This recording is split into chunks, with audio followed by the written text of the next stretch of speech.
This channel does not promote any violent, harmful, or illegal activities. All content provided by this channel is meant for an educational purpose only. Top quality और consistent performance के लिए सिर्फ silver pump नाम याद रखना। আমরা যা জানি এই ঘরে যারা আছেন তারা কেউ এখন আর বিনা পয়সা যান না, কিন্তু মনে রাখুন যে টাকা হচ্ছে তাতে কেউ বিনা পয়সা যান না। বিনা পয়সা যাওয়ার লোক এগুলা না, এরা মোটামুটি কেউ এসি, কেউ বাসে, কেউ ট্রেনে আপনার ব্যবস্থা করে নিয়েছেন বা করবেন। মানে সুভাষ ভাওয়ালের যে বক্তব্য, সেই বক্তব্যের মধ্যে দিয়ে উনি বলে দিচ্ছেন যে এখন এই ঘরে যারা আছে তাদের টাকা হয়েছে। টাকাটা কীভাবে হয়েছে তার মুখ দিয়েই বোঝা যাচ্ছে। আমরা যেটা বলে আসছি বিভিন্ন সময় যে এই দলটা হচ্ছে তোলাবাজের দল। পরিষ্কার মানুষের কাছ থেকে বিভিন্নভাবে তারা যে তোলা তুলেছে, সেই তোলার মধ্য দিয়ে তাদের আজকে হিউজ অ্যামাউন্ট তাদের ঘরে গেছে। আর সেই জন্য তাদের যে জেলা সভাপতি, তিনি হয়তো আক্ষেপের সুরে বলছেন কিনা বুঝলাম না, তার সেই বক্তব্যটাই তার কথার মধ্যে দিয়ে প্রতিফলিত হয়েছে যে আজকে তৃণমূলের যা টাকা পয়সা আছে তারা সবাই এসি কামরায় যেতে পারে। এসি কামরায় কারা যায় আমরা জানি, যাদের আর্থিকভাবে যারা হচ্ছে সচ্ছল তারাই সাধারণত এসি কামরায় যায়। আর আজকে তৃণমূলের কারা এসি কামরায় যাচ্ছে, এবার তাদের যদি ফেসগুলো দেখুন তো তারা দেখবেন তাদের কিন্তু কি কাজ করে সে কাজের কোনো কিন্তু খুঁজে পাবেন না। তার মানে তারা মূলত মানুষের কাছ থেকে যেভাবে টাকা তুলেছে সেই টাকার বিনিময়ে তারা আজকে সেইভাবে ট্রেনে বলুন বা এসি বাসে বলুন তারা যাচ্ছে। এই হচ্ছে আমার যেটুকু মনে হয়েছে। দেখুন, তৃণমূল কংগ্রেসের জেলা সভাপতি মিটিং থেকে পরিষ্কার বলছে যে তৃণমূল কংগ্রেস যারা করে তারা টাকা ছাড়া রাজনীতির দলটা করে না।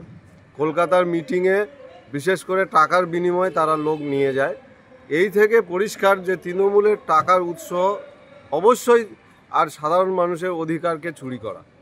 এই বিষয়েই আমাদের ডক্টর সুকান্ত মজুমদার বালুরঘাট লোকসভার সাংসদ তিনিও বলেছেন, আমাদেরও পরিষ্কার বক্তব্য, তৃণমূল কংগ্রেসের টাকার উৎসটা কোথা থেকে তারা এই এতগুলো টাকা পায়, এত লোককে নিয়ে যাওয়ার জন্য এত খরচ। তো এই টাকার যে উৎস সেটা যদি তদন্ত করা হয় তাহলে তৃণমূল কংগ্রেস একটি চোর রাজনৈতিক দলে পর্যবেসিত হবে, এ থেকে পরিষ্কার। আমরা যা জানি এই ঘরে যারা আছেন তারা কেউ এখন আর বিনা পয়সা যান না, কিন্তু মনে রাখুন যে টাকা হচ্ছে তাতে কেউ বিনা পয়সা যান না। বিনা পয়সা যাওয়ার লোক এগুলা না, এরা মোটামুটি কেউ এসি, কেউ বাসে, কেউ ট্রেনে আপনার ব্যবস্থা করে নিয়েছেন বা করবেন। বক্তব্য কিছুই নয়, এটা একান্ত আমাদের দলীয় ব্যাপার। দলীয় কর্মীদের উদ্দীপ্ত করতে বা শাসন করতে যা বলা উচিত সেটা আমি বলেছি, এবং দুঃখের বিষয় উনি পুরো ভিডিওটা বলেনি।